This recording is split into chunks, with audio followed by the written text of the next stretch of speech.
I want to touch on your book now. It's already out, The City of HipHop, New York City, the Bronx, and a Peace Meeting. Right. So that kind of dives into hip hop. We've been hearing about, hip hop celebrations for the last 2 years since its 50th birthday, but it's usually the glitz and the glamour. So this book has a different POV. It's more focused on the social economic status. So tell us about it. So, man, what made me want to write the book was in September 2022, I started realizing that there was this weird narrative being circulated around hip hop belonging to black people, that hip hop was strictly black culture. And it bothered me because... Do I need to call Lord Jamal? Oh man, that dude.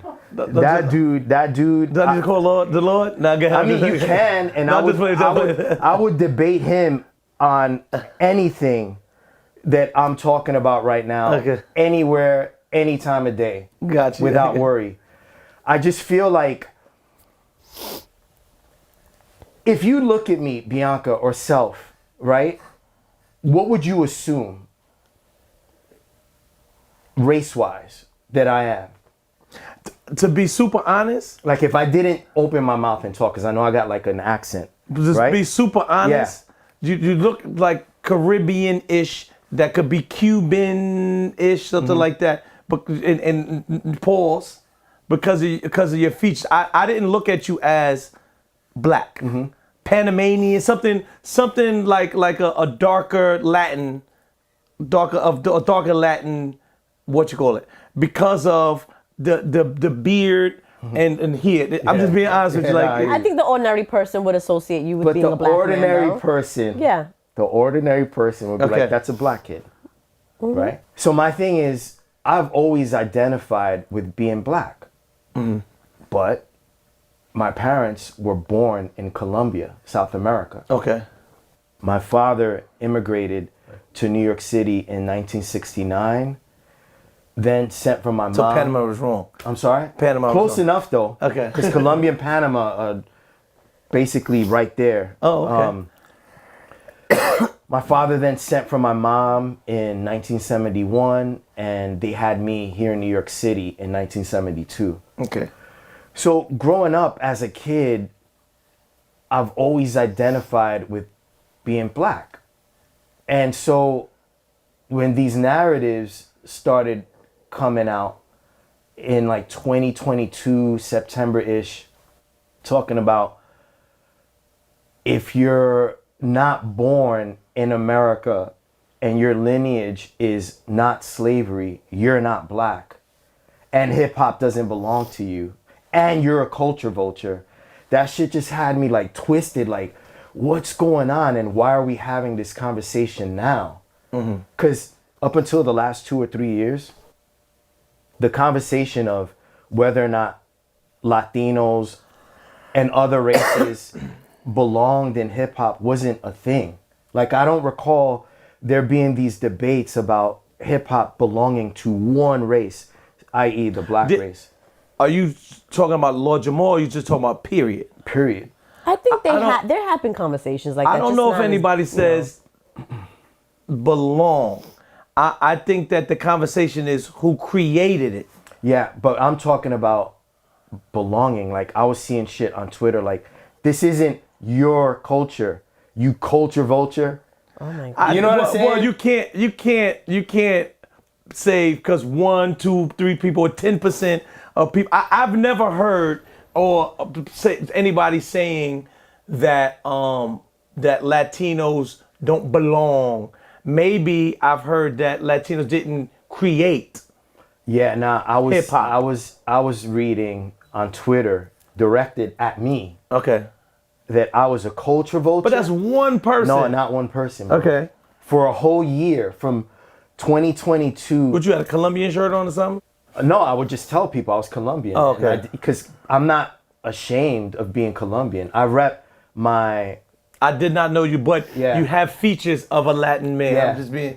I've learned how to... I rep by being a DJ, I'm like, all right, these are Spanish people here. Yeah. I rep my Colombian heritage just as hard as I rep being black. You know what I'm saying? He's so stupid. But did you hear the beat that he just did? Oh, about the salsa? Yeah. That's my But yo, the thing is, you're from the Caribbean? No. Where are you from? Straight nigga. Oh my God, don't say it like that. So you're really? Yeah. Yeah, because I was looking you up before I got here. And it says that you have Caribbean ancestry. I don't know where that came from. It also says he's 35. I don't know why. I don't know. Yeah, so growing up, it does, right? It does.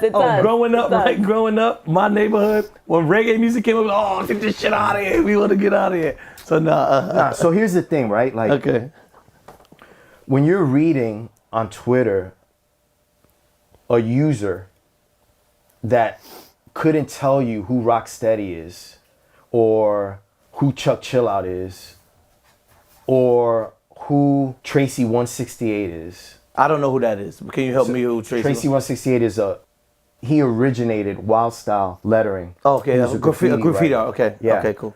So when you have someone that doesn't know the culture in that way, but is telling you that you're Latino filth and that you're a culture vulture and that you're stealing from black people. So why do you care?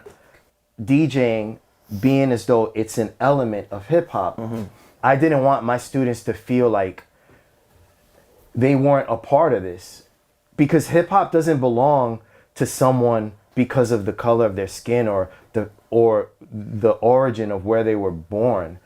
Hip hop belongs to those who practice it.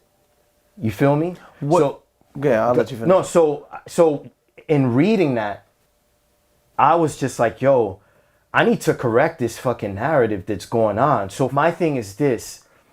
A lot of people like to say, like, well, the first rappers were black, or the first DJs were black. And this is true. DJs in terms of hip hop. Hip hop, yes. Right? And this is true. Grandmaster Flash is black. Africa Bambaataa is black. But the thing is they have Caribbean lineage. Backgrounds. You see what I'm saying? So then if DJing is a part of hip hop, are they not black anymore because they have Caribbean lineage? But we still confusing Bianca's and Bianca likes, because I don't think that people are talking about hip hop. They may be talking about rapping. But they're convinced that they're talking about hip hop, and this is the problem. Yes. So do you comprehend? Of course I do. I've seen the conversation happen. No, I'm saying, do you comprehend what we're discussing? Yes. Whereas the confusion I think is that when someone says hip hop, maybe them saying hip hop, they may be meaning just the rapping part of hip hop, not hip hop in a total. Cultural. Not as a cultural, yeah. Right. In the cultural That's sense. what it could be. I wasn't there. It is. Okay, I wasn't there, so I don't know. I can't tell you who was here, who created. I wasn't there. You understand? But yo, with that, I have an issue with that whole argument. Okay, that a lot of the legends make. They'll say, "Well, you weren't there, so who are you to talk about the beginnings and how this whole thing started?" And my response to that is, nah, I was a kid, right? So I wasn't at the park jams in the Bronx.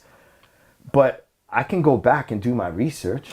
I disagree. Why I disagree? Because your research is only an interpretation of a person. You can leave here today and say, yo, Self kept fucking everything I say. He come combat me. He's over talking me, blah, blah, blah. Right. And I can say, I had a great time. I talked to a fucking DJ. I had a DJ that when you left here, I told him, yo, I want to talk for another hour because I don't get to talk to DJs. Yeah. I'm excited. Right. You could leave here and say, this fucking dickhead Self, everything I'm telling him, I'm just giving you an example. But I think so it's an interpretation. Right. It's an interpretation of a person. And the book doesn't come from just one source. Okay. So I've spoken to Grand Mixer DST, who's a first generation B-boy breaker. Mm-hmm. I've talked to Grounds of Theodore. The environment that I grew up in, is what made me who I am today. I mean, I grew up in an environment where, you know, we walking down the streets and you see abandoned buildings. This building is burnt. That building is burnt. There's so many buildings that's burnt.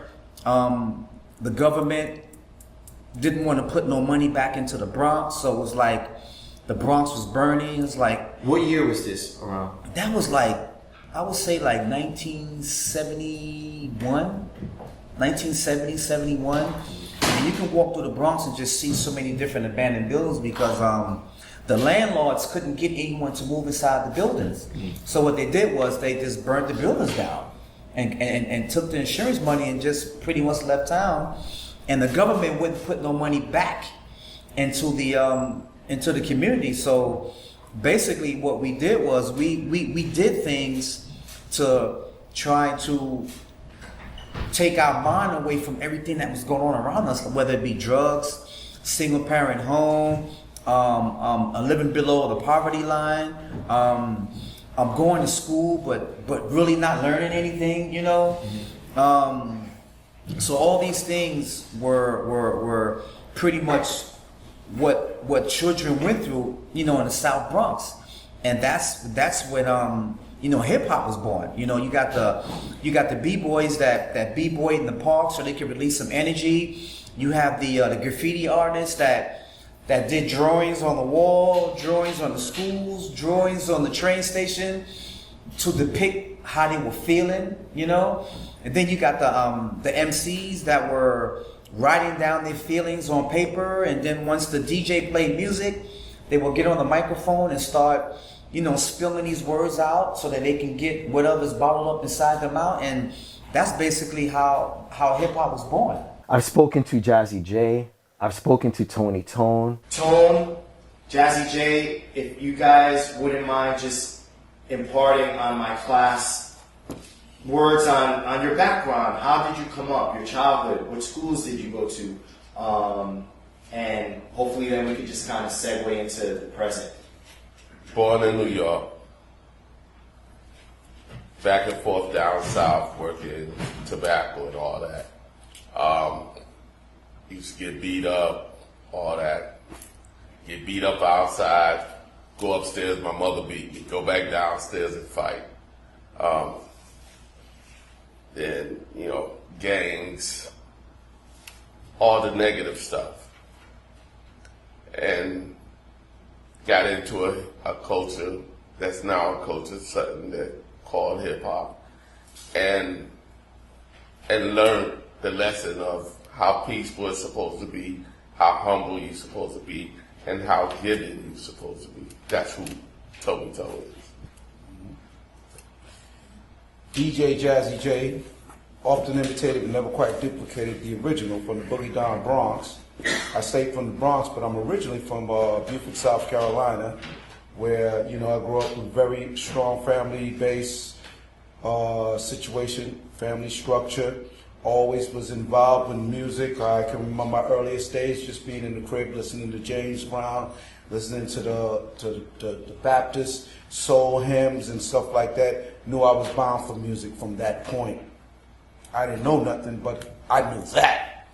And migrating to New York, you know, being involved with the gang scene in Harlem, then moving to the Bronx, living in Bronx River Projects, you know, with under the tutelage of Africa Bambaataa, kind of solidified my kind of induction into hip hop.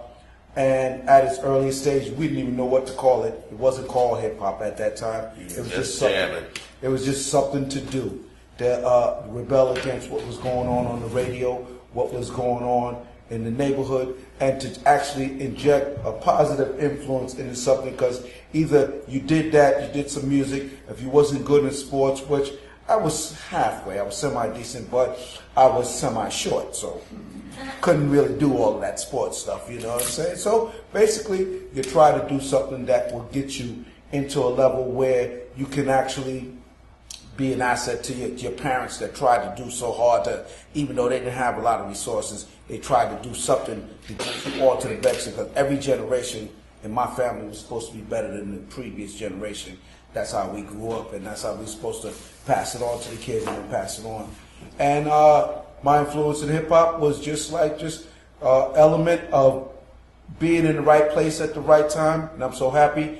I didn't really choose hip hop; it kind of chose me, and I was glad to just be there on the ground floor when they spanked hip hop on the ass, and it screamed out, "I am here."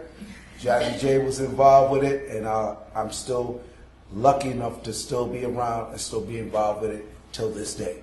I've spoken to Joe Conzo. Joe Conzo is Puerto Rican and basically is credited for being the first photographer in hip hop. The guy that documented that first 10 years. And he's Puerto Rican. So as a side note, it's funny to say that Latinos weren't around or a part of the culture when, if you Google hip hop 1970s, 90% of the pictures that come up on your phone or your laptop or your desktop computer are going to belong to Joe Conzo, a Puerto Rican. I also collect a lot of the resources, a lot of our hip hop memorabilia in mixtapes, flyers. I have a lot of that shit at home. Wish I would have brought it with me. I didn't think to.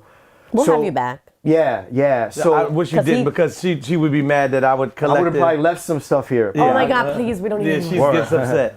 But the overall point that I'm trying to make is that I'm a student and historian of this culture, right? I don't just DJ, you know, like I really go into the history of this art. And so if I'm getting different perspectives from different sources and then connecting the dots, that's what a historian does, right? Someone that's doing background research on World War II, you talk to different people and then you make sense out of the information that you're getting. And that's what I did for the book. So I'm not writing from the perspective of one practitioner from the 1970s. I've talked to many, and not just DJs. So, you know, like I think considering I'm able to discern and take information, filter it, make sense, and connect the dots. For me, the City of Hip Hop is an unbiased take on what events catalyzed this culture. For me, the Bronx was like a petri dish. Okay. And the borough itself contained, or this petri dish contained, all these different factors in it that created the space for hip hop to become. So I don't like talking about hip hop from the perspective of the black race, because if that's the case, why didn't hip hop start in Mississippi or Atlanta, Georgia, or South Carolina? Why the Bronx? Is it a coincidence that there were Puerto Ricans there in the Bronx? You know what I'm saying? That has nothing to do with the creation and the element of b-boying in hip hop. That has nothing to do with graffiti writers. Like, you gotta look past. What if somebody say,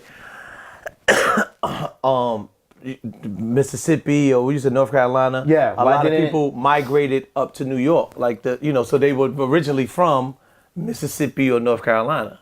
Puerto Ricans migrated to New York too. 100%. I'm not saying that what you're saying is false. I know Okay. you're not. I wasn't fair. I appreciate you playing devil's advocate. Yes, 100%. Because it gives me the opportunity to say yeah. Exactly. So it's like, yes, Southern black people immigrated to New York City, but my dad immigrated to New York City in 1969 from Colombia. There was a great migration into New York from Central America, South America, the Caribbean. Herc, the guy that's credited as being the father of hip-hop. Why you use that word credited? Credited because me personally, I don't necessarily think that one person created hip-hop. Gotcha. I think it's silly to say that. I think hip-hop grew over time, over a period of time. One party did not give birth to this complicated, complex, intricate culture. You know what I'm saying? And I'm not taking anything away from Kool Herc, obviously. I have immense respect for the guy. But Kool Herc was not a rapper. And